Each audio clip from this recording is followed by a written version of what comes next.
Dr. Oz Alert. The new GMO pesticide arms race doctors are warning against. The health of your brain could be a casualty. I'm very concerned that we're at the beginning of a catastrophe.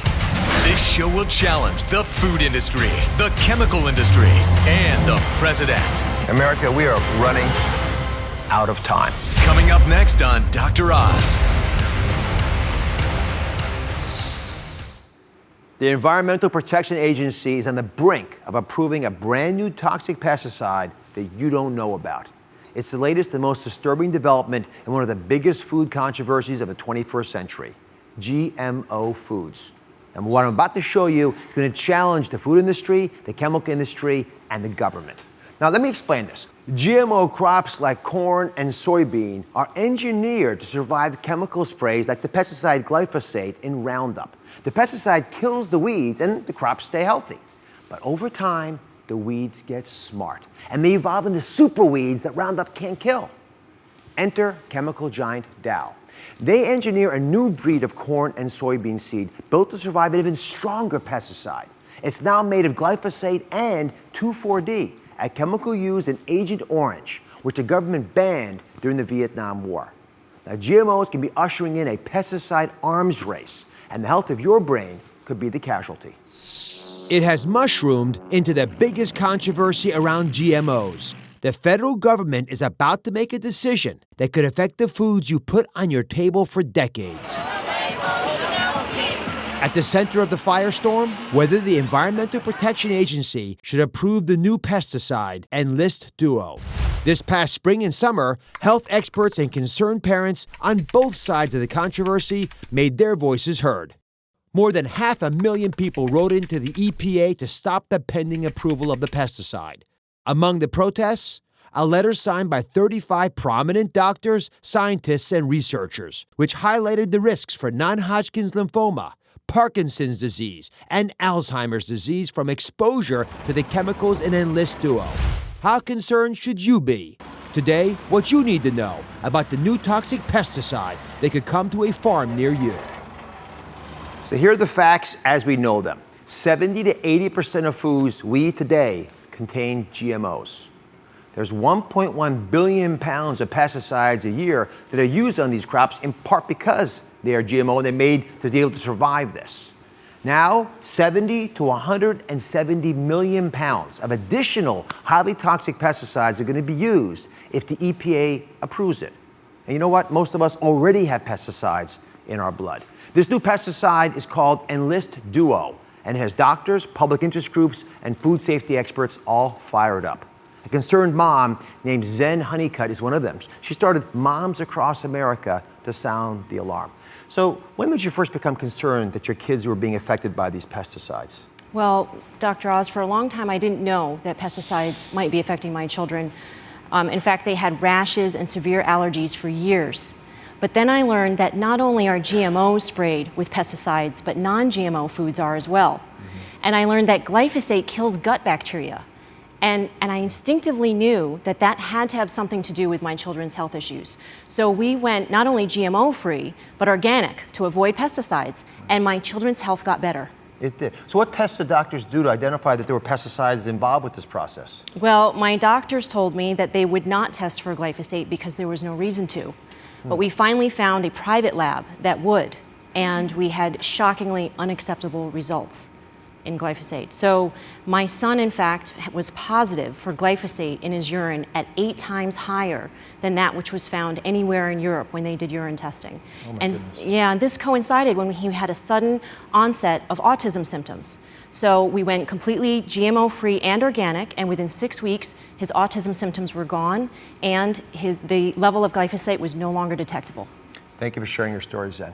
Zen's not alone. There's some food experts that are just as concerned as Zen. Mark Bittman has been reporting on the food industry for 30 years. I also want to bring in a toxicologist, Dr.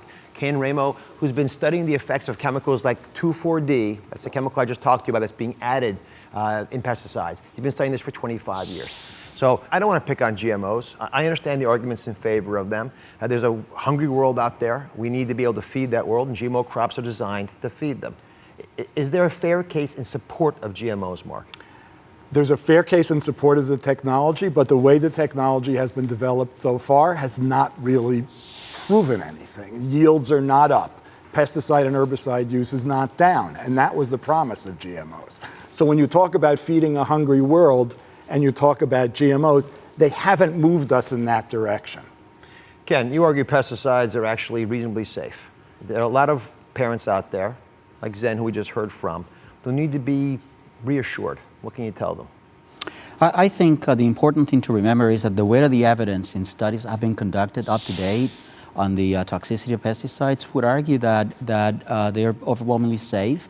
I think it's important to also remember that we're talking about here not a new pesticide, but really a new formulation of pesticide. So you're really not changing the paradigm other than probably taking advantage of the combination treatment that might be effective. Marissa Weiss is a physician, founder of breastcancer.org, and she's one of 35 doctors who signed a letter addressed to the Environmental Protection Agency imploring the ban of this new pesticide. And she's got two concerns.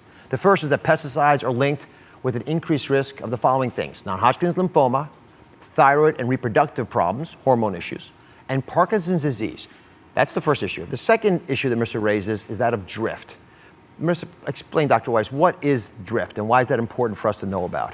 Well, as these chemicals drift off the crops and onto neighboring structures like our children's schools, our daughters are playing out there in the schoolyard. And the fact is that the corn and soy are genetically engineered to survive these chemicals, but our children are not. Yeah. Let me, if I can, show you why the medical community is concerned about drift. I brought a very simple demonstration here. The grass here in this turf represents a farm, okay? And pesticides, let's say, are these feathers. So when you spray the pesticides over the farm, they kill off the weeds. They don't hurt the crops, which are genetically modified to be resistant. That's why they're here. But then let's say some of those pesticides are being released and you have a little bit of a breeze, something that's gentle. A few, not many, but a few bits of this fly off beyond the farm. And then you have rain and sludge forms and begins to carry more of this off. And as that happens, the crops begin to now get spread further and further away from where they were initially dropped. Then a wind gust occurs. And with the wind gust, now you've got lots of this stuff being carried into the larger world around the farm. Schools, homes, towns. And you're exposed. Your hands, your clothes, your shoes can become toxic, which they attract these things into your home. So pesticides are being put in contact with you, your kids, your pets, your drinking water. It's just hard to put a fence around it and keep it there. Let me put this into some perspective. The Environmental Working Group found over 5,500 schools within 200 feet, which is the drift range of these pesticides, within 200 feet of GMO farms. 5,500 schools, potentially putting thousands of school children and their families at risk of serious health problems. So Ken, let me come back to you. How can you assure families that they're not going to be exposed to these pesticides when it's so hard to keep nature tamed? It's a valid question, and I think one that we all need to be concerned with. Kids are going to always be exposed to some level of pesticides. Animals are always going to be exposed to some level of pesticides, whether we want to or not. However, I think very important component of the argument is that EPA is calling for continued, repeated monitoring of this process so that in case the evidence is not pointing in the right direction, measures can be taken to correct the problem. But that subjects our entire nation to one massive experiment.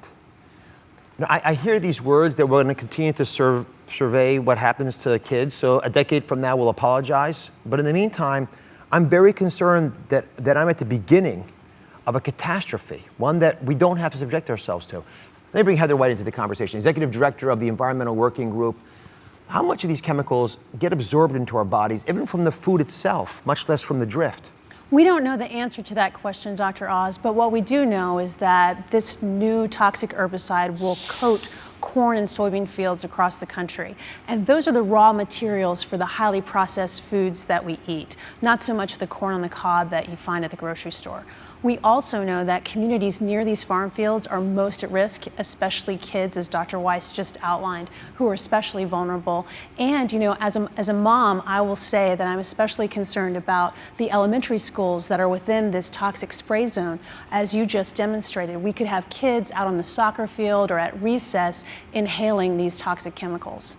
So we reached out to Dow AgroScience. It's a subsidiary of Dow Chemical. They're making this newer product. And they said in part, the Enlist weed control system was designed to address the needs of the modern agricultural industry as farmers today struggle to control weeds that impact the food supply while respecting the safety of both people and the environment. We also reached out to the Environmental Protection Agency, and they said in part, based on the best science and the state-of-the-art data, the agency has determined that when used according to labeled directions, there will be no harm to the American public as a result of the use of Enlist. Heather, we're not really sure. I don't feel confident as a scientist, as a physician, about what we're even getting ourselves into. What do you think about those comments, and why do you think Washington doesn't seem to be hearing this story? Well, unfortunately, Dr. Oz, Washington is used to rubber stamping these types of decisions that come at the cost of children's health and the environment in favor of big agrochemical companies. And what we really need is we need people to stand up and to speak out and say, we need to take a time out. We know 500,000 people have already done that, but we need to hear more voices to say children's health needs to be first and that we need to step back, not approve this Enlist Duo weed control system, and really ask ourselves these big questions about how our food is grown. Right now we're on a chemical treadmill, an endless loop where we're okaying genetically engineered foods and then more toxic herbicides to deal with the super weeds. We really need people to stand up and speak out, and we need Washington to listen. America, we are running out of time. The only thing between this pesticide and your kids is the President of the United States. That's why I'm asking you, and I've never asked for this before, I'm asking you to sign a Take Action petition. It's on droz.com. We've linked up to the White House website and made it easy for you to urge the President to stop the Environmental Protection Agency from approving Enlist Duo, this pesticide. Our goal is really clear. If we can get 100,000 of you, 100,000 signatures, the President has to respond. That's the rule. This is your chance to be part of the change. You can actually be the change. So let's let Washington know we mean business when it comes to GMO foods, GMO labeling, and pesticides. I'll be right back.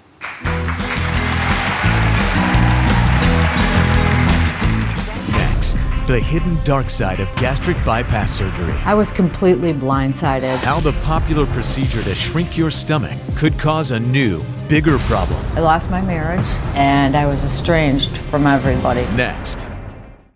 If you want to lose belly fat, this is the show for you. Dr. Oz reveals the ultimate wheat-free guide. Plus, Angelina Jolie's effect on cancer. Is she inspiring a movement or unnecessary surgeries? All new Dr. Oz. That's coming up tomorrow. In the medical spotlight, gastric bypass surgery. The surgery to shrink your stomach to lose weight is becoming more popular than ever. But we are now just learning of a hidden dark side to gastric bypass surgery, and it's alcoholism. I absolutely believe that gastric bypass surgery turned me into an alcoholic.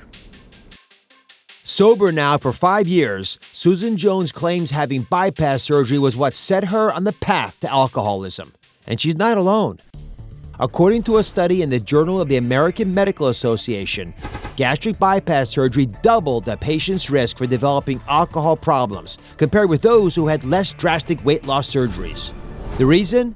Doctors now believe the surgery changes how alcohol is metabolized, increasing the rate in which it's absorbed, making it more addictive.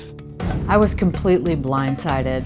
Before the surgery, I never had a problem with alcohol. For about the first year, I really didn't drink much alcohol at all. Then I started to socially. From there, it was like wildfire. Things got really, really bad. I would drink a huge bottle of wine or a fifth of vodka a day. I lost my marriage and I was estranged from everybody. I went into a residential rehab facility. There were 3 other people in there with me that also had had gastric bypass surgery. There is nothing that I have ever read or heard or anybody that I talked to that ever mentioned the alcoholism issue. Addiction specialist and director of the Control Center for Addictions, Dr. Reef Karim is here, along with leading bariatric surgeon, Dr. Marina Kurian. Kurian, have you seen patients like this in your practice? Yeah, Susan's story is not unusual, and I have seen that in my practice as well. I've heard from other colleagues, and I think it has to do with the fact that we're seeing more gastric bypass patients now.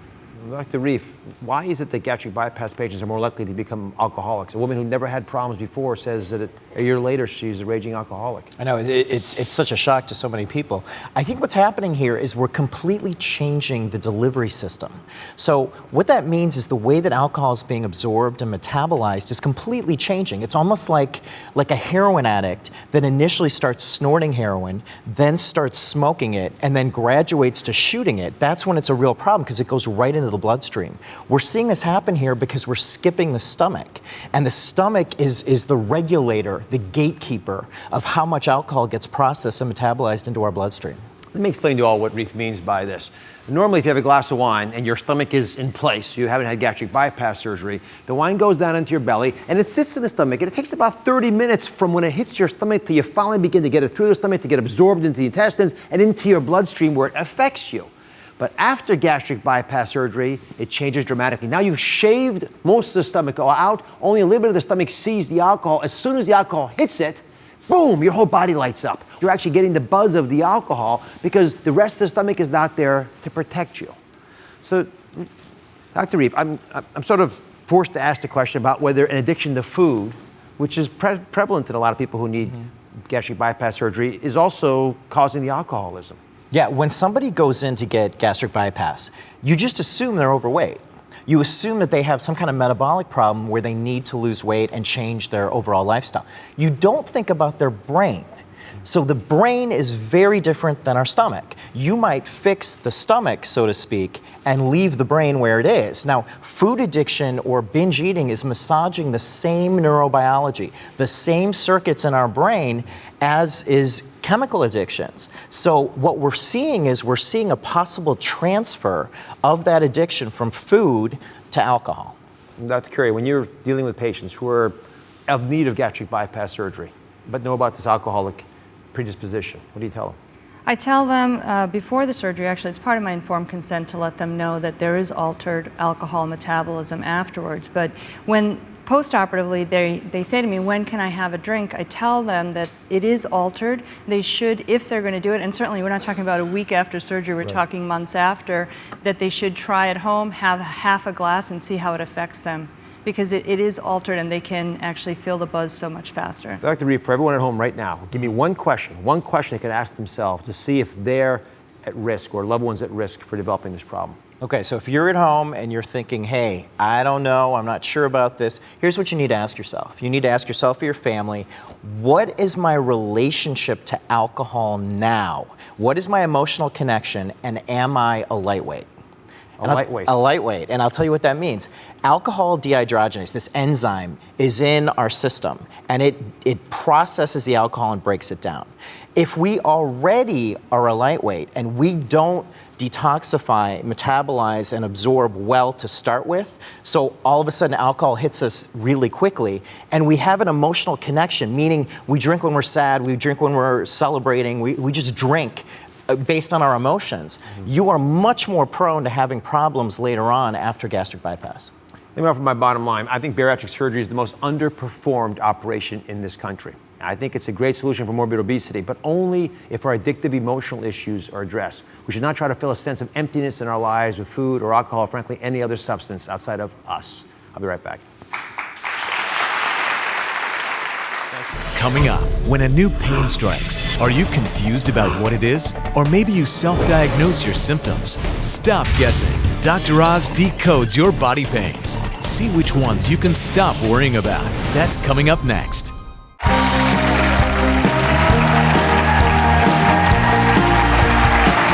Every time you have a headache or another new pain, is your first instinct to self-diagnose your symptoms? Well, today I'm revealing the body pains you can stop worrying about. So I put a survey online to find out which symptoms you alarmists are always searching. And I asked you what you think those symptoms could mean. And I asked 3 of my viewers to share what they've typed in and searched for. The top body pain that you all searched for the most, believe it or not, was a vice-like pain around your head. And Paula happened to put that in. How are you, Paula? I'm doing well, thank you. What were you worried about with that vice-like pain? Well, Dr. Oz, I get headaches a few times a week. And sometimes over-the-counter medicines don't do it for me. It just doesn't take it away. And so I worry that it could be a brain aneurysm or even a brain tumor Because it wouldn't go away regularly. Is that Correct. the main reason? Correct. All right, so I'm gonna give you a little tip. It's a quick test for everyone out there who's worried about their head pain, because obviously a lot of people have headaches. Thankfully, only a few have aneurysms and cancer. So if you lean your head forward, do this with me. Put your head forward like this. Get it sort of a horizontal, even lower. If your headache gets worse when you do that, that's a sign that something more important could be going on. Okay. Because, for example, a cancer will cause swelling of the brain. So anything that makes your head down lower, force more blood there, more swelling, more pain. However, it doesn't make your head significantly worse, then I think it's a tension headache. Okay. I'll tell you what's a more likely cause. As you're searching for what's causing it, you often get smartphone headaches. Have you heard of that before? I have heard that, yes. Yeah, a lot of smartphone headache people back here. I hear it from my husband. Yes, well, he's a smart, is he a doctor? All right. So here's the deal. I want you to follow my rule of 20. The 20-20-20 rule. Every 20 minutes, look 20 feet away for 20 seconds. That breaks the cycle, relaxes your eyes, relaxes the squinting that causes so many of the tension headaches that make us think we've got brain cancers. Okay. Keep searching in the Thank you. meantime. Thank you. All right. Next common pain that you've all been searching for is breast pain. And Dev, come on over, Bev. I understand has been searching for that. Is that your problem? Oh, yeah. Dr. Oz, you have to help me today.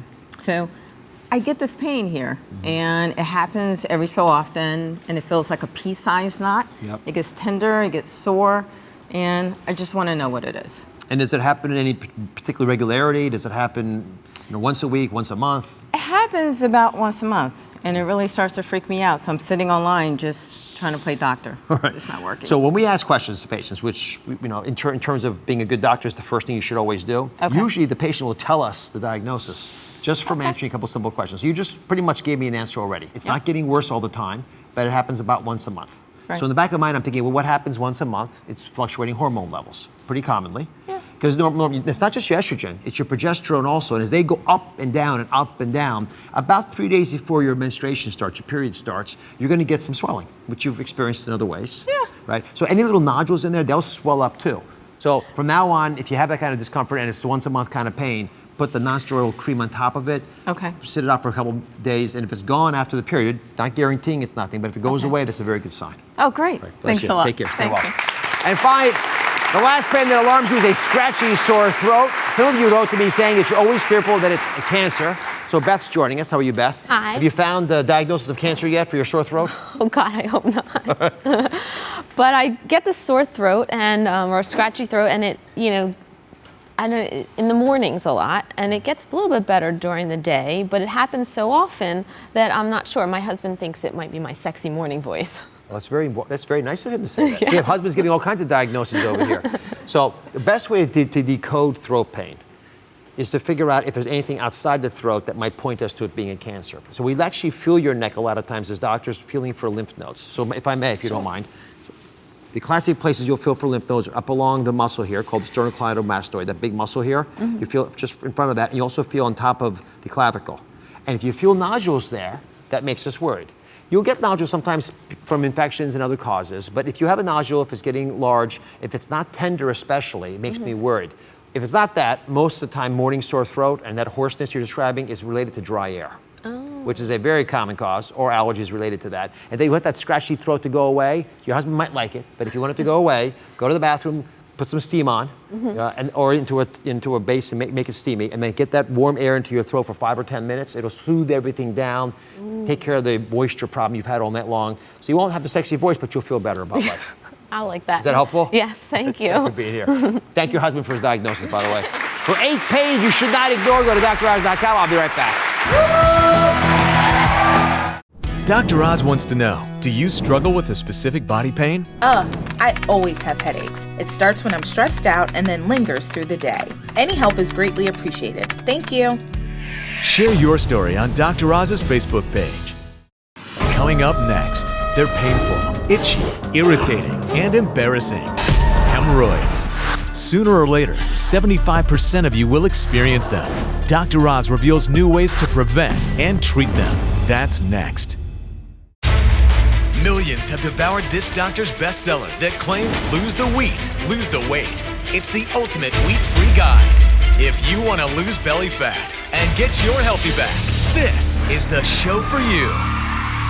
Plus, Angelina Jolie's effect on cancer. Is she inspiring a movement or unnecessary surgeries? And The simple test that can determine your cancer risk. All new Dr. Oz. That's coming up tomorrow.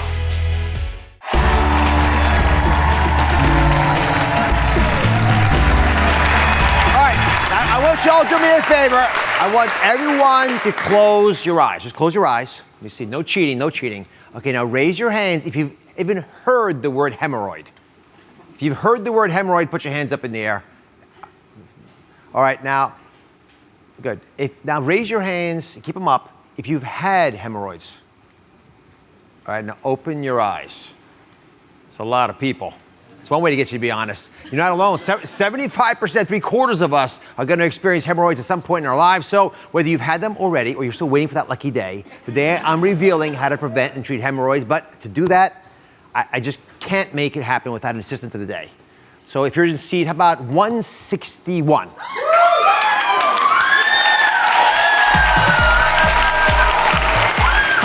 that you? Oh my God, you're so handsome. Well, how are you? You're very beautiful. Thank you so Just kind much. to say that. All right. It's so much fun. It's so much fun. I'm so excited. All right. So, who are you sitting with over here? Oh, my best friends, Jean and Elisa.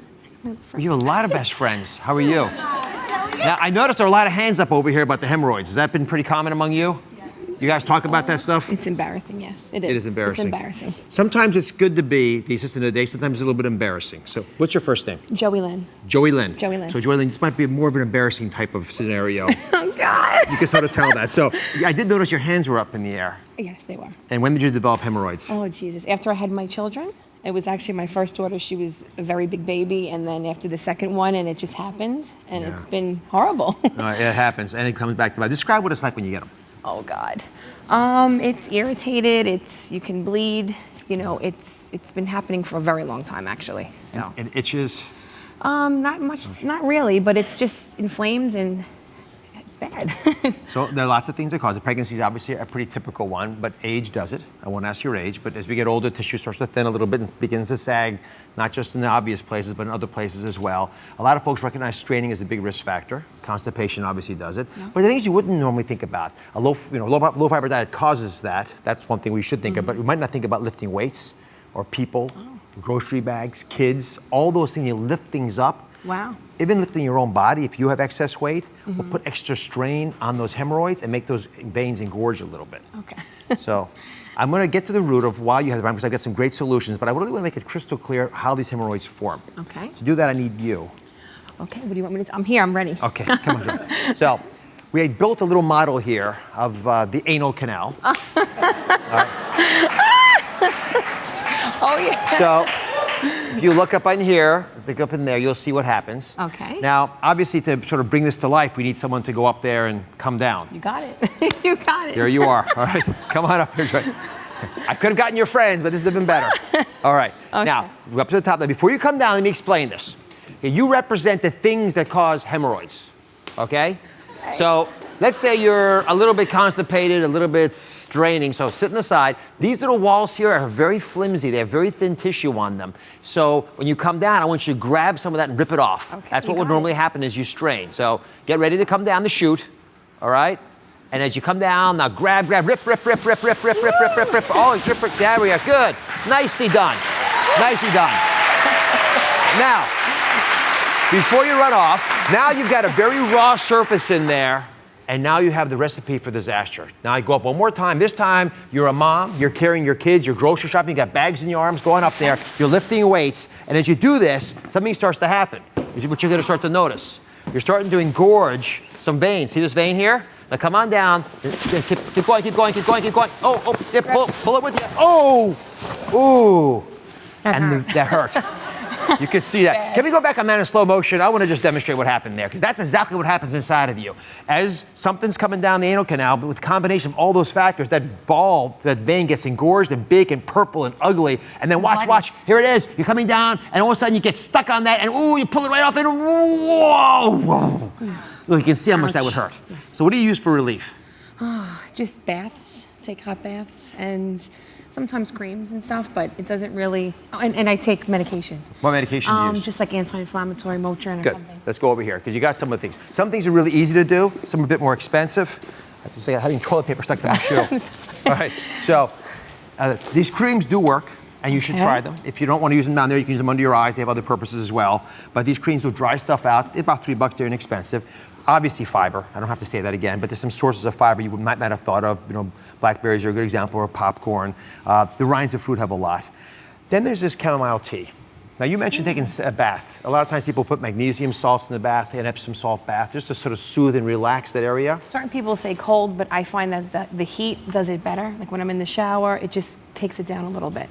The cold is better if they're acutely inflamed, but if it's more chronic, as you're describing, I think you're right to have more. Listen, follow your body. It's going to tell you pretty quickly, especially with hemorrhoids. Right. The reason I like chamomile tea bags, you're not going to drink this, you're going to actually put it down there. Wow, okay. You're just going to soak it in warm water just a little bit. You don't want it to be hot when you use it. Let it warm down a little bit, and then put it down there for about 5 minutes. Okay. It'll actually soothe it, similar in many ways to what you're trying to do. Okay. If you're not getting relief from that, I've got 2 other big ideas. Uh-oh. Right? One of them is a procedure, and it's a relatively new one. It's called the hemorrhoid laser treatment. I have a little animation to show this to you. There's a little probe, it goes up in there. It lasers, like that balloon you pulled off, it's just like that. I did actually go to a doctor who recommended this. And But I got scared and I didn't go. Well, it's okay to be scared. No one likes to have things stuck up there. It's sort of ominous, think about it. But the discomfort of the hemorrhoids themselves is often worse, and it doesn't really hurt much when they do it because you don't sense in there that much. Okay. It causes effects around it, but not the actual vein itself. You have to have several treatments, though. For it to work, and it costs about $500 a treatment, so it is a big deal to think about. I've got a little idea that I think you're going to love. This is for everybody in America, 3/4 of us who have hemorrhoids. All right, but this is going to be more embarrassing than anything you've done so far. Uh-oh. You More sure? than this? More than the anal canal. Okay, All right? because that was pretty embarrassing. It was. All right, I want you to sit on this toilet. Oh, jeez. You're going to see why. Dr. Oz, anything for you. God bless you. All right. I left the seat down anyway. All right. Now, most of us sit just the way you're sitting. Okay. Now, this is it. I love these topics because your mom told you this when you were 5, and then you forgot. But this is the truth. When you sit at this angle, you actually are kinking that anal canal that I showed you earlier. You're sort of bending it. I have a little illustration to show you. And this is going to be the rule of thumb. See, the sitting is sort of like bent blue. You see, it doesn't come straight down, so the poop gets stuck in there. When you squat, you actually make that canal a very straight line, so it's an easier get path. off the ball? I have to sit up off of the ball. But you don't. No, you're gonna. So the rule of thumb, everybody, you're gonna squat, not sit. Now, if you're sitting like this, you seem like you're comfortable. What you really want to do, and look, we all read in the bathroom, right? Okay. Take some of those magazines and put it under one foot, and then the other, right? About 6 inches of magazines like that. Now you're squatting. Now you can lean forward a little bit. That changes the angle a little bit, and that is actually a very, very effective type. Only for you I'm doing this. God bless you. Are you more relaxed? You're the best. Yes, All right. thank you. Listen, I got a lot of hemorrhoid treatments on DrOz.com. We'll be right back. You are the best. Thank you, Dr. Coming up next, the story that caught Dr. Oz by surprise. A lesson in the power of resilience. I promise you, you'll start thinking differently about your own life. See how he stays positive. His inspiring message for people everywhere is coming up next.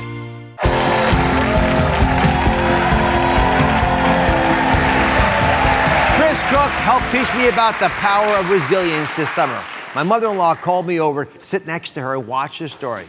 I gotta say, it caught me by surprise. So I hope all of you can just stop what you're doing for just a few minutes. I promise you, you'll start thinking differently about your own life and the problems that you're having in a whole new way. It's no secret that farming requires hard physical labor. It's not for everybody. But I want you to meet a guy who not only loves what he does, but thrives doing it, despite having a few limitations. It takes me upwards of 400% more energy to do everyday tasks than somebody with arms and legs. I'm hopping on one leg. It's a good little workout. So what can a farmer with no legs and no arms do? So how do you brake? Go to the shop, get a chunk of 2x4 about 3 feet long, cut a groove in it, and I'd be driving this thing in about 2 or 3 minutes. When I was born, my grandma actually set the tone right at a very early stage. Perfect. My uncle phoned my grandma and grandpa to let them know that my mom and dad had a baby boy, healthy, but not everything was there. And my grandma didn't even hesitate for a second. She said, well, Bruce, my dad, Never did finish anything he started. One might assume Chris's parents had a hand in developing his extraordinary independence, but not in the way that you might think. Talking to my dad, I asked him, what did you do differently with me than you would have any other kid? And he said, nothing. So my independence is almost endless now because of their approach.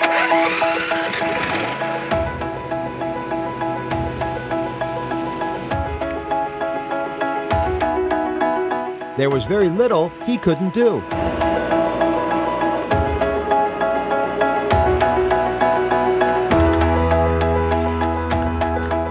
I remember as a kid being sent down to the office because I wouldn't wear my prosthetic arms at school. They weren't really for me. Chris has not only overcome the many physical challenges of his life, but he's gracefully navigated the most awkward moments. I was handing out Halloween candy one year, and kids are like, oh, awesome costume. I'm like, I'm wearing jeans and a t-shirt. It's not a costume, this is me. Come back here on the 1st of November, I'll be wearing the same thing. Some people are ashamed of their freckles. Some people are ashamed of that spare tire around their waist. They have big ears or a big nose or whatever. I think if you're worried about how you look, you're cheating yourself out of opportunities. Chris's powerful courage is fueled by the acceptance that he has for himself. Imagine if, in our own lives, we could all do the same. Chris Cook, come on out.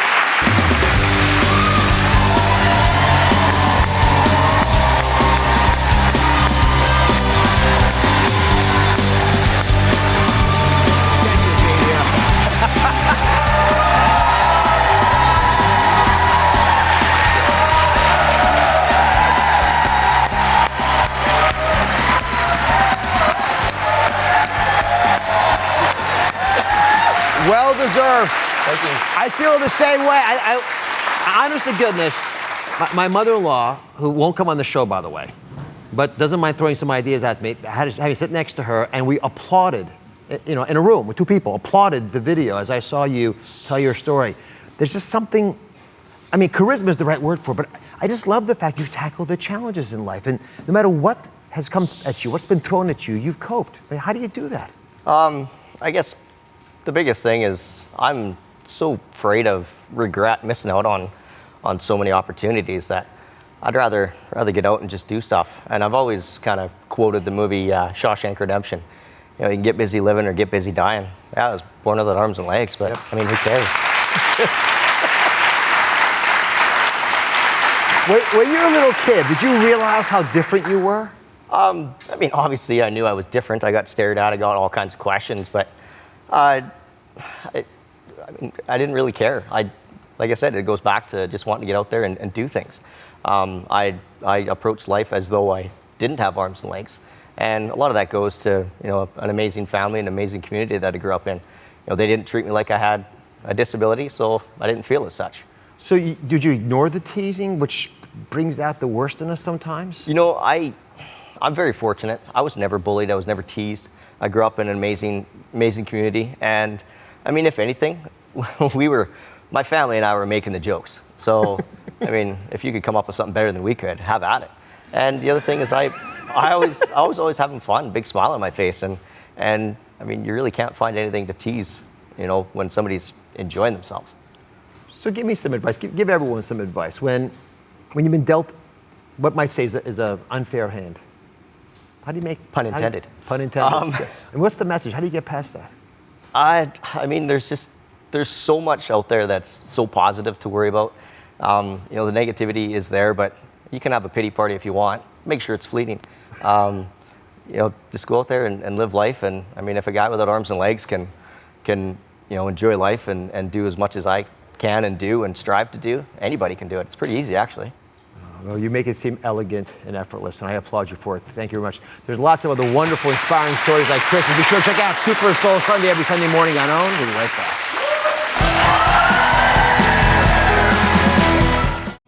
Who would you say is your biggest inspiration?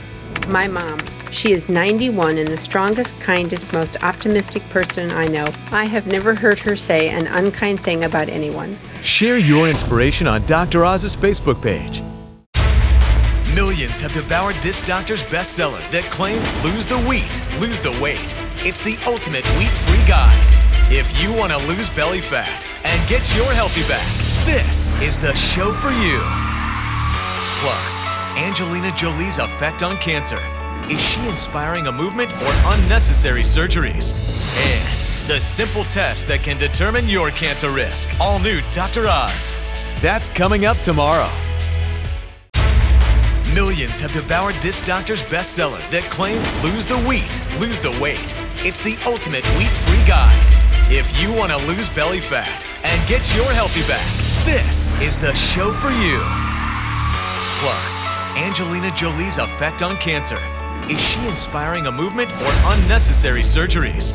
And the simple test that can determine your cancer risk. All new Dr. Oz. That's coming up tomorrow.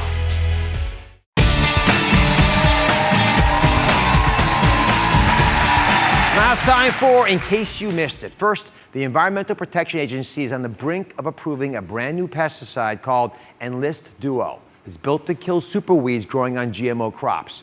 We need to come together and stop the approval of this pesticide. Go to droz.com and sign the Take Action petition urging the president to ban Enlist Duo. If you can get 100,000 signatures, the president must respond. We can make it happen. Next, how can everyone decode the pain that they have in their head, that vice-like pain? A lot of folks are worried that the headache might be something more serious. But is it perhaps just a simple headache? A quick test to help you decode the headache is to do the following. You lean forward, and as you lean forward, if that headache gets worse, that makes me concerned that it's something more serious. If not, it's likely a tension headache. And you know what? It's not pleasant, but that kind of pain is not something that I would worry about. And finally, stop being embarrassed about hemorrhoids. 3/4 of us are going to experience them at least once in our lifetime, so get over it. And to avoid those hemorrhoids, remember the 3 key words. Squat, don't sit. When you squat, I'll do it myself to demonstrate. When you squat, your stool path will straighten out. So take some magazines you've been reading or just put a footstool under your feet. This is how most people around the world go to the bathroom. Get your feet 6 inches off the ground, and then when you sit forward like this, the squat method actually creates less strain and reduces the chance of hemorrhoids. I know it's embarrassing, but I'll do anything to help you guys out, and this, I tell you, will save a lot of people some pain down there without any difficulty. Finally, I want to close with a warning. Please be careful about what you buy online, especially weight loss pills. There's some dubious people online that prey on folks like you who are trying to do the right thing for your health. Sometimes they even try to make it seem like I'm endorsing their products. I don't. To see a full list of my trusted sponsorship partners, please go to droz.com, and I'll see you next time.